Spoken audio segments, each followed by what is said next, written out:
In many respects, the two series before you today are the same, both comedies and having a mad sense of it, both animated by Kyoto Animation, the people behind Haruhi Suzumiya and Free. The animation for both series are pretty average most of the time, but can go into Dragon Ball Z levels of over the top.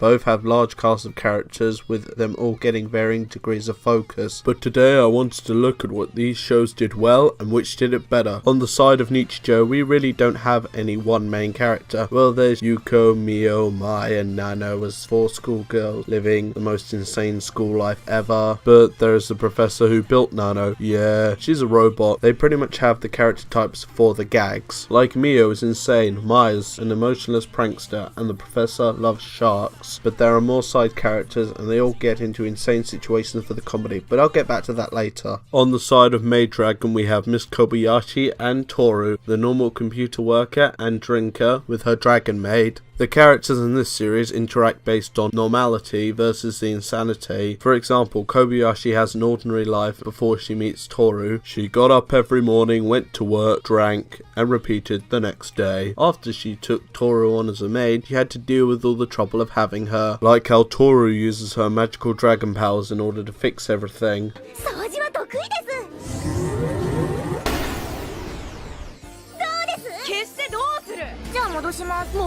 Also, other dragons and humans. But what really interests me about these two shows is the difference between normal and insanity. Nichijou has normal and insanity mixing together, while Dragon Maid has normality invaded by insanity. Just remember one thing. A little nonsense now and then is relished by the wisest men.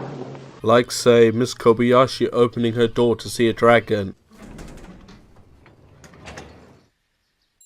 And then the dragon turns into best girl.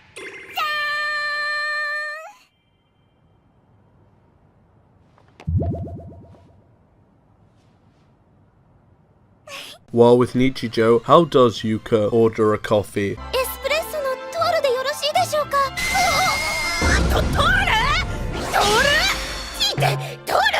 With Nichijou, it goes with the most over-the-top comedy in everyday situations. I find it fascinating how it shrouds itself in normality and then jumps out when ready with a joke. Miss Kobayashi's Dragon Maid is more straightforward with the situations of not just comedy, like using characters like Kana for the adorable waves, with Lukuo and Fafnir using their personalities and quirks like Dark Souls. Miss Kobayashi's Dragon Maid also uses fan service humor, like Toru.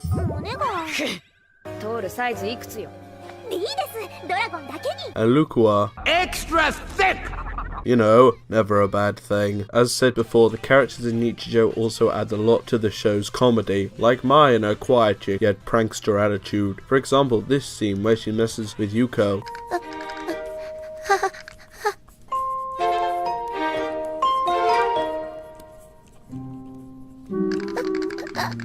It also uses Yuko's personality of energetic insanity. Hell, the dragons over in Miss Kobayashi's Dragon Maid are shown to be similar to humans, as a lot of them are easily emotional, have different groups and ethics, and like to solve a lot of problems with violence. I know I've talked about it previously, but I have to give more praise to both series for their level of animation. Nichijou must have had an insane budget based on some of the over-the-top animation.